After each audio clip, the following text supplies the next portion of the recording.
Sir Shri द्वारा नया संदेश, new wisdom series for true progress in life.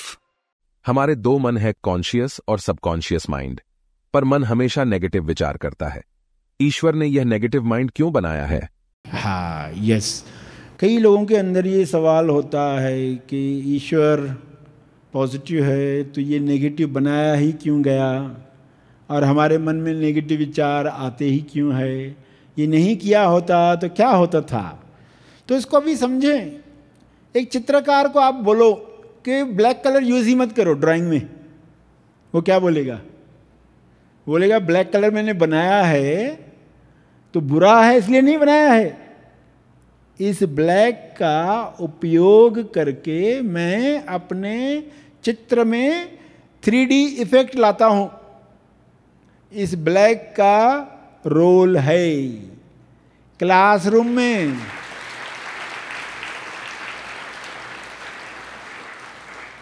Classroom में ब्लैक बोर्ड होता है, उसका उपयोग है। उस पर व्हाइट चॉक से लिखोगे ना तो दिखाई देगा, आप पढ़ पाओगे। सोचो व्हाइट बोर्ड पर व्हाइट चॉक से लिखोगे तो क्या होगा? यानी बैकग्राउंड चाहिए हमें, कॉन्ट्रास्ट चाहिए, बैकग्राउंड चाहिए। कॉन्ट्रास्ट माइंड चाहिए, बैकग्राउंड चाहिए, तो ही आप पॉजिटिव की वैल्यू समझ पाओगे। पॉजिटिव की वैल्यू समझ में आती नहीं है, केवल पॉजिटिव है जब इसका दूसरा साइड हम देखते हैं तो इसकी कदर होती है। बेईमानी देखने के बाद आपको ईमानदारी की वैल्यू समझ में आती है। जब आपको एक ईमानदार दोस्त मिलता है ना तो आपको उसकी वैल्यू समझ में आती है। अरे ऐसे दोस्त मिलना कितनी बड़ी बात है, क्योंकि बेईमान लोग देखें बातें बड़ी बड़ी करते हैं, काम जब आता है करते नहीं है। बातें करते हो तो कहते हैं अरे तेरे लिए तो मेरी जान भी हाजिर है। अच्छा तुम्हारी नोटबुक देना, मैं कल लेकर आता हूँ, और कल लेकर ही ना, अरे मैं भूल गया, मैं ला ही नहीं पाया, हफ्ते से घुमा रहा है, मगर तेरे लिए जान हाजिर है। तो बड़ी बड़ी बातें करने वाले ये सब लोगों में जब आप देखते हो ईमानदार इंसान, एक अच्छा फ्रेंड जब आपको मिलता है, आपको उसकी कदर होती है। नेगेटिव को देखा तो आप पहचानना सीखते हो।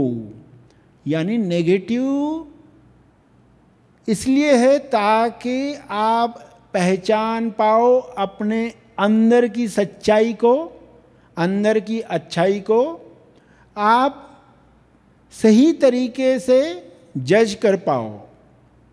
और ये नेगेटिव आपको मदद करने के लिए है, इसलिए फिर वो नेगेटिव नहीं रहा, उसकी पॉजिटिव साइड आपको दिखने लग गई। इसका अर्थ आपको नेगेटिव बनना नहीं है, इसका अर्थ है नेगेटिव का उपयोग कैसे करना है। उतना ही जैसे खाने में नमक हम डालते हैं, थोड़ा सा डालते, ज़्यादा नहीं डालते, तो उसका उपयोग करना आ गया। मात्रा सीखना है हर एक को। जो मास्टर शेफ होता है ना, मास्टर शेफ, वो खाने में मिर्च भी डालता है, काली मिर्ची भी डालता है और मसाले भी डालता है। उसके हाथ का खाना सबको पसंद आता है, और वही सब चीज़ें डाल के दूसरे ने बनाया तो जहर लगता है। इसको क्या जानकारी नहीं थी? मात्रा की, मात्रा कितनी डालनी चाहिए, अमाउंट उसका कितना हो। तो जो एक्सपर्ट बन जाते हैं ना वो मात्रा सीख जाते हैं। आप क्रोध करते हो लोगों पर, मगर आपको मात्रा मालूम नहीं है। आप नाराजगी दिखाते हो दूसरों पर, मगर आपको मात्रा नहीं मालूम है। आप जरूरत से ज्यादा ही नाराजगी दिखा देते हो, ज्यादा मात्रा डाल देते हो। तो क्रोध भी आप उपयोग में ला सकते थे अगर सही मात्रा आप सीख चुके होते। उतनी ही मात्रा जिसमें आपने कम्युनिकेट कर दिया कि ये मुझे ठीक नहीं लगा, ये जो आपने किया है ना ये मुझे ठीक नहीं लगा। मगर अब लोग इतना ज़्यादा मात्रा में कर देते हैं कि सामने वाला फिर गलती मानने को तैयार ही नहीं होता है, फिर वो भी 4 पंक्तियां बोल देता है, फिर और झगड़े बढ़ जाते हैं। ये जो मात्रा है ना, ये एक्सपर्ट्स का काम है। मास्टर शेफ यानी आपको भी एक्सपर्ट बनना है। आपको जो बॉडी दी है ना, उसमें इमोशंस हैं, क्रोध भी है, जेलसी भी है, इलविल भी है, एनवी है, हेट्रेड है उसके अंदर, घृणा है इसके अंदर, बोर्डम है, ईगो है।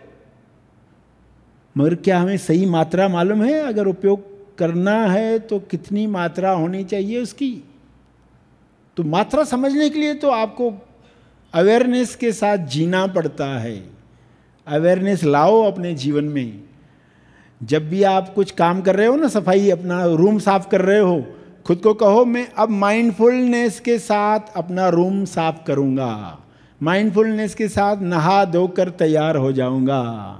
तो उस 15 मिनट में, 20 मिनट में टोटली अपने मन को वर्तमान में लेकर आओ। अपना हाथ उठा, चाबी यहाँ रखी और अपना हाथ वापस जगह पर आया, और दूसरी चीज़ उठाकर किचन में गए, उधर रखकर आ गए। पूरी देर आप अवेयर है अपने शरीर के प्रति, अपने हाव भाव, अपने हाथों के प्रति, मगर अंदर से अवेयरनेस लाना। तो अवेयरनेस बहुत सारी चीज़ों की सॉल्यूशन है। मगर यहाँ सबको क्लियर हो गया, नेगेटिव का रोल है, जो भी है उसका एक रोल है। सभी को शुभेच्छा, हैप्पी थॉट्स। सर श्री कहते हैं, सत्य के सभी मार्गों की शुरुआत अलग अलग प्रकार से होती है, लेकिन सभी के अंत में एक ही समझ प्राप्त होती है। अतः समझ ही सब कुछ है, और यह समझ अपने आप में पूर्ण है। आध्यात्मिक ज्ञान प्राप्ति के लिए इस समझ का श्रवण ही पर्याप्त है। इसी समझ को उजागर कर दुख मुक्त, भय मुक्त, तनाव मुक्त और आनंदित जीवन की ओर अग्रसर होने के लिए रजिस्टर करें महा आसमानी परम ज्ञान शिविर। इस 5 दिवसीय निवासी शिविर में रजिस्ट्रेशन और अधिक जानकारी के लिए संपर्क करें। इस वीडियो को लाइक और शेयर जरूर करें। साथ ही अपने अभिप्राय हमें कमेंट करके जरूर बताएं। हैप्पी थॉट्स तेज ज्ञान और सर श्री तेज ज्ञान चैनल को आज ही सब्सक्राइब करें और लेटेस्ट अपडेट्स सबसे पहले पाने के लिए बेल आइकन को दबाएं। धन्यवाद।